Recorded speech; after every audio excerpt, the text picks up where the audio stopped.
Estamos en otra entrevista de encuentros en la redacción del País, hoy con el publicista, periodista y ex militante del Frente River Seregni, Esteban Valenti. Bienvenido, muchas gracias. Muchas gracias a ustedes, en particular por emocionarme al estar en una redacción de un diario, que hoy todos combaten por sobrevivir y por jugar su papel, y son una parte esencial de la civilización moderna. Esperemos que sobrevivan a estos vendavales. Yo lo presenté recién como periodista, publicista, ex militante del Frente River Seregni, pero también se lo suele nombrar, y se puede ver en notas periodísticas de los diarios también, como operador político. ¿Cómo le cae ese mote? Y me cae ridículo, porque si hay algo que los operadores políticos no hacen es aparecer, están detrás de las quintas, se mueven, o los asesores. Yo doy la cara desde que me conozco, por lo tanto yo juego en primera persona, me arriesgo en primera persona y milito. Entonces, y además en general los asesores o los, digamos, los que operan son rentados. Y yo nunca he sido rentado, nunca fui ni siquiera funcionario del Partido Comunista, que en una época era un gran honor serlo, ¿no? Los revolucionarios profesionales. Yo nunca fui y nunca tuve un cargo político rentado.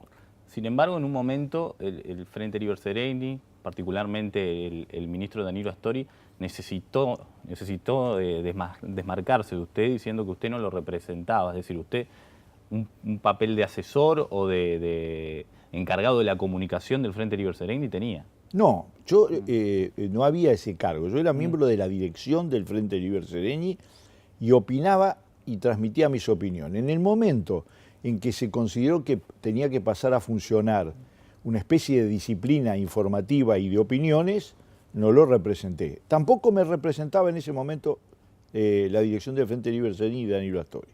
Sobre algunos temas teníamos diferencias de fondo, bueno, y era absolutamente necesario, y lo hizo así, terminar esa relación. A mí me dolió, porque si algunos tienen buena memoria, se recordarán el papel que yo tuve que jugar durante la campaña electoral interna, con Danilo Astori enfermo durante 40 días, con algunas caricaturas de Arox en el País muy cómicas y muy verdaderas.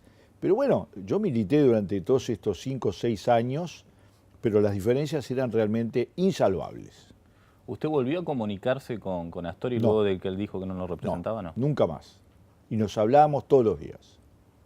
¿Te gustaría restablecer esa relación? Bueno, las relaciones tienen necesidades o tienen oportunidades. No las han tenido y no es uno de los problemas políticos de mi vida. Usted ya ha expresado que no volvería a votar por el expresidente José Mujica como presidente.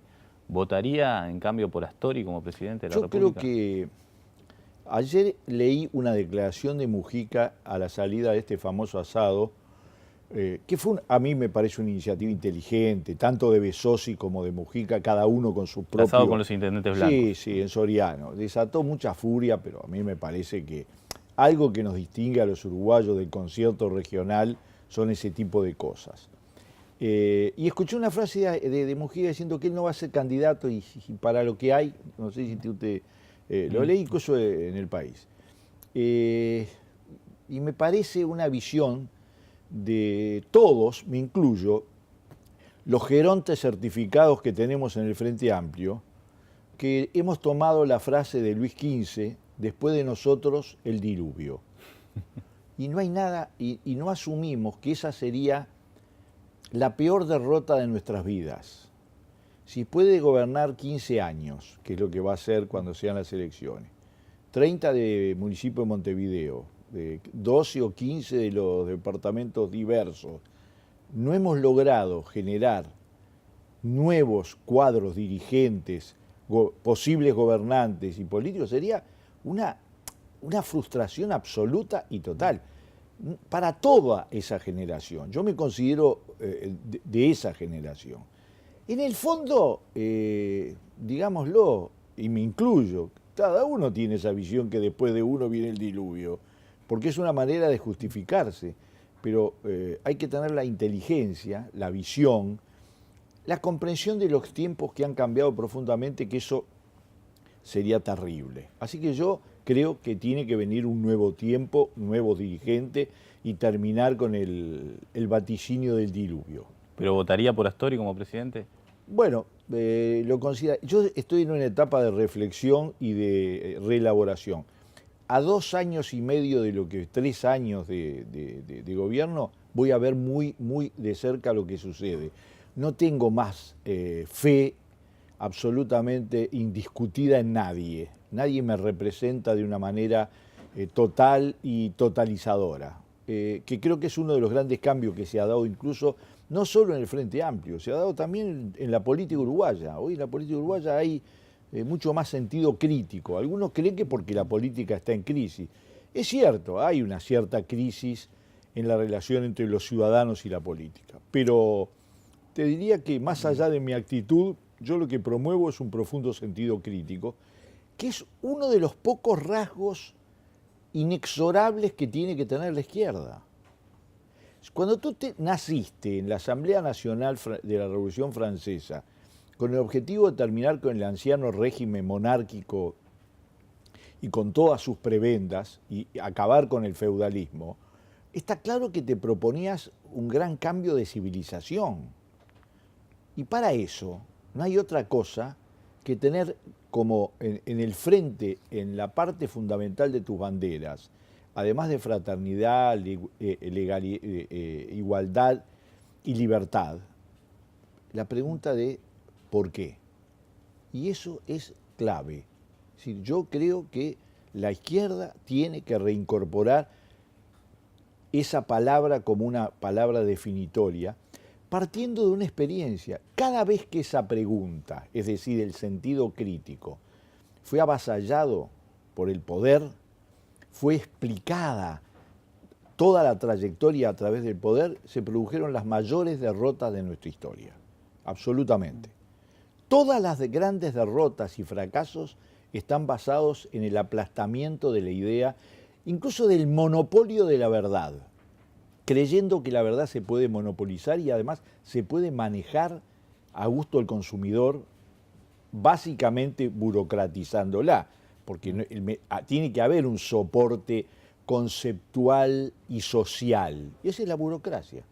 Y cada vez que eso ha triunfado y se ha impuesto, ha sido fuente de los mayores fracasos. Aunque aparentemente algunos sigan sobreviviendo, pero es la fuente de los mayores fracasos. Entonces uno podría pensar que esta no es la izquierda que usted se imaginó que iba a gobernar Uruguay antes de 2005. No, yo te diría que desde el 2005, yo tenía mucho miedo del gobierno de la izquierda del 2005 y eso que milito en la izquierda desde hace ahora 54 años. Yo te diría que en los primeros años me quedé sorprendido de los resultados. Lo digo con toda claridad y muchos de mis amigos lo saben. Yo pensé que el aprendizaje iba a ser mucho más duro, que este era un país con una estructura de gobierno y de poder muy importante y con fuertes tradiciones. Y sin embargo, los primeros años fueron de grandes avances. Y yo digo que avances materiales, 13 años, 12 años de crecimiento. ¿Y ahora hay un estancamiento? Sí, sí. ¿Qué es lo que yo veo? Que no escucho en los discursos y en el conjunto de la acción de gobierno, que tiene reflejos de izquierda, que tiene continuidades de algunas de las políticas de izquierda, pero no, ¿qué es lo que me cuesta encontrar? El proyecto nacional, esta nueva etapa. Porque además, antes, hace un siglo, un proyecto nacional podía durar 50 años. Hoy, si tú lo renovás con una frecuencia enorme, en un mundo donde la robótica, y básicamente que es el aprovechamiento mecánico y de servicios del software, porque es el software el corazón de todo eso, ha cambiado todas las actividades y va hacia un cambio radical en la producción, un cambio radical en el espionaje. Fíjate qué cambio se ha producido en el espionaje. Ahora puede espionar cualquiera, un hacker es un gran espía, pero además los objetos de espionaje somos los ciudadanos, somos la gente común, no son los grandes secretos militares. Entonces, si vos tenés que cambiar un proyecto a ese nivel, vos tenés que tener una gran dinámica intelectual, una gran dinámica cultural, una gran dinámica programática. Yo no la veo. ¿Cree que por primera vez empieza a peligrar la posibilidad de que el Frente Amplio vuelva a ganar una elección? Una elección es la lucha entre contrarios. Uno solo no la gana ni la pierde. El que logra trazar la línea divisoria correcta a sus intereses tiene una gran ventaja. Yo creo que a la izquierda le está costando extraordinariamente trazar esa línea divisoria. Creo que los partidos tradicionales, en particular el Partido Nacional, está en una gran operación de construir una alternativa. La tiene que demostrar, no es fácil. A 3 años cantar victoria o dar sanciones finales y terminales es muy difícil, sobre todo en un país como Uruguay que se ha hecho mucho más líquido, incluso electoralmente a pesar de ser muy sólido. Como yo no me planteo tema de cargos, de posiciones, viste que cuando vos planteas de candidatura todo el mundo dice que es temprano, aunque está trabajando, naturalmente que está trabajando. Yo creo que no se juegan las candidaturas solo, que tienen un gran peso, qué va a pasar en las próximas elecciones. Sí puedo dar un veredicto que me parece que es inexorable y que ya cambió el panorama político. Ninguno de los partidos que gobierne a partir del 1 de marzo de 1920 va a tener, de 2020, va a tener mayoría parlamentaria. Ninguno. Eso me parece que es una tendencia dura del electorado. Por lo tanto, eso implica un cambio. A ver, gobernaron los colorados, gobernaron los blancos, gobernó el Frente Amplio con mayoría. Vamos a ver, un partido sin mayoría, que no es lo mismo que los partidos tradicionales, porque los partidos tradicionales demostraron después que tenían una raíz histórica de grandes conflictos, pero que tenían capacidad de unirse para darle gobernabilidad. Bueno, vamos a ver ahora en el nuevo panorama, con una mayor fragmentación, porque ha salido un nuevo partido, que por ahora simplemente, voy a decir,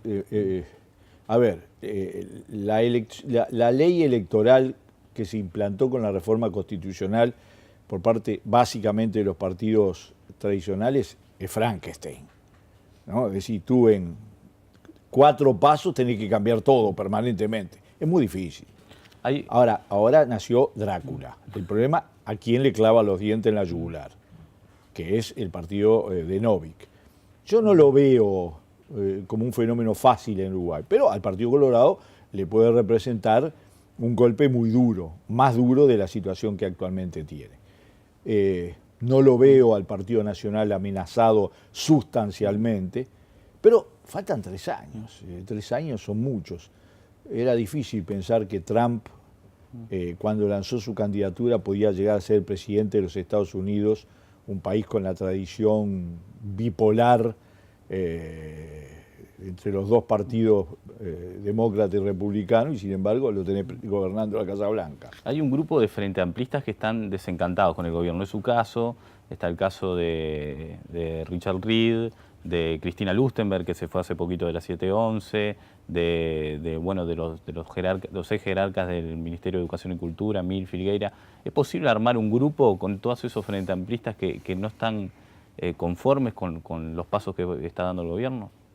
Bueno, en la misma descripción y en la generación 83, que son miles que se sienten básicamente poco representados en este gran cambio, a pesar de haber dado una gran contribución, y en una lista interminable de gente que hay descontenta, está la diversidad.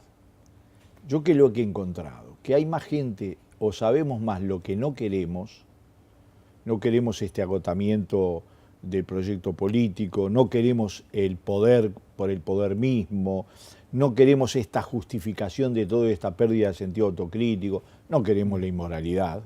Yo no digo ilegalidad porque lo tiene que probar la justicia, pero a mí no me tiene que probar la justicia que la fiesta de $370.000 es una inmoralidad, Eso no me lo tiene que probar la justicia. Ni me alcanza con que Sendic le eche la culpa a los gerentes, ¿no? Porque por omisión o por acción, y creo que mucho más por acción, es una inmoralidad. Sobre todo si me acuerdo del discurso de la presidenta argentina que vino a decirnos en la cara que nos había donado poco menos o había hecho una inversión de 400 millones cuando nos costó 421 millones, incluyendo un acuerdo extrajudicial para no ir a un juicio internacional. para una planta que ya está obsoleta. Entonces, y que cualquiera que haga política y no solo gestión, y haga buena gestión, mira la perspectiva, es para el gasoil. Sí, el gasoil en el mundo está en retroceso en todos los planos. Entonces, ese grupo de gente descontenta, que es amplio, la encuesta aparece, no dan el salto, no cambian de posición hacia otros partidos, pero somos muchos. Ahora, no te puedo decir fácilmente o cómodamente que da para formar otro grupo. Una de las cosas que hay... No hay movimientos en ese sentido, por no, ahora. Y además te diría esto, otro grupo adentro del Frente Amplio, como parte de una estructura que consideramos totalmente obsoleta, totalmente funcional al poder, totalmente sumergida en la autocomplacencia, que adoptó algunas de las posiciones que más nos irritaron a todos. En eso puedo hablar en plural porque lo he escuchado, lo he visto, y yo tengo la ventaja de que como tengo WePress, tú sabes que escribís y ves cuántos te leen, y los temas de ese tipo tienen un nivel en las redes, etcétera, muy particular, ¿no? Bueno, yo no lo veo. Algunas otras formas, puede ser, debe haber gente pensando en eso. Yo creo que es peligroso y es parte del empobrecimiento de la política, aunque es necesario, porque la política sin poder es como el fútbol sin pelota, o sin arco, no existe. No hay nadie que pueda hacer política simplemente lanzando ideas. La política termina siendo, en definitiva, la disputa del poder por parte de agrupaciones políticas. Pero hay que darle contenido. Yo, sabiendo de esta entrevista, me puse a revisar algunos anales parlamentarios, algunas cosas que estoy obligado a hacer por las columnas, etc. Y te digo, en parlamentos mucho más fraccionados se lograba un nivel de debate, de reflexión, que era realmente a la altura de la cultura nacional. Hoy yo te diría que hay como una fractura entre la intelectualidad uruguaya, entre la academia uruguaya, yo diría que hasta a veces entre el periodismo de opinión uruguayo y lo que es el debate político, que tú prendés la televisión o la radio, mirás quién está y ya sabes lo que va a decir. Hay dos leyendas urbanas sobre usted. Una dice que usted es rico y otra que usted traficaba diamantes desde Angola. Está bueno. ¿Qué responde a esa? Arriba de mi escritorio tengo un diamante de este tamaño, de vidrio, obviamente, que lo pongo para que los periodistas que van a hacer la nota lo vean. Traficar con diamante y decir que uno trafica con diamante es lo más barato del mundo y lo más ignorante que hay, porque no sobrevivís 3 meses. Yo no lo hice nunca, no tengo certificado de no traficante. Y si hubiera traficado con diamante, no tendría la situación económica que tengo, que es la de alguien que no la pasa mal en absoluto, pero que trabajo hace 54 años. Yo tengo 69 años. Digo, ¿qué soy? Masoquista, que sigo trabajando, levantándome a las 7 de la mañana para leer los diarios, para poder sacar WePress. No lo soy. A mí me gusta la vida, me gusta... yo estoy con Bartés. No es cierto que a la derecha el goce y a la izquierda el sacrificio. Yo creo que se pueden hacer las dos cosas. A mí no me es un sacrificio militar trabajar, pero es mentira. Que la quieren alimentar, no me molesta. Yo soy obrero del vidrio. Así, yo estuve más de una década dentro de una fábrica de vidrio, cuando tenía 14 años. Y cuando volví a trabajar. Y no fui funcionario, ni nunca acepté un cargo. Me querían candidatear en el Partido Comunista de diputado. En el 89 sacamos 13 diputados. Es notorio que yo era uno de los principales dirigentes del Partido Comunista.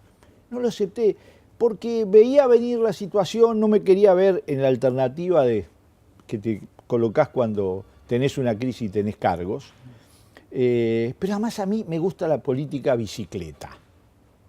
La política bicicleta y la vida bicicleta, y la he vivido, porque estar 4 años en la Argentina, del 74 al 78, de responsable del aparato militar y de transporte del Partido Comunista, te puedo asegurar que vivís arriba en una bicicleta que si te caes, te la dan. ¿no? Y no hago bulla, no lo digo frecuentemente, pero lo hice.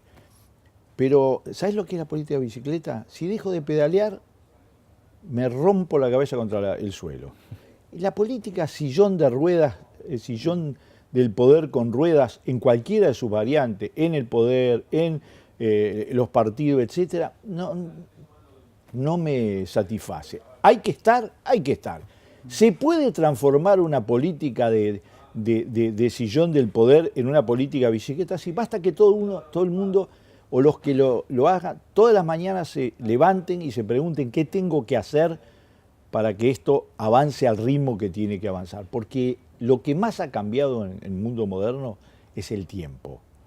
Y a veces la política no ha logrado, y por eso ha quedado rezagada en el mundo, en muchos países, en relación a lo que las sociedades han cambiado, que es el sentido del tiempo. Muchas gracias, Valenti. Gracias a ustedes.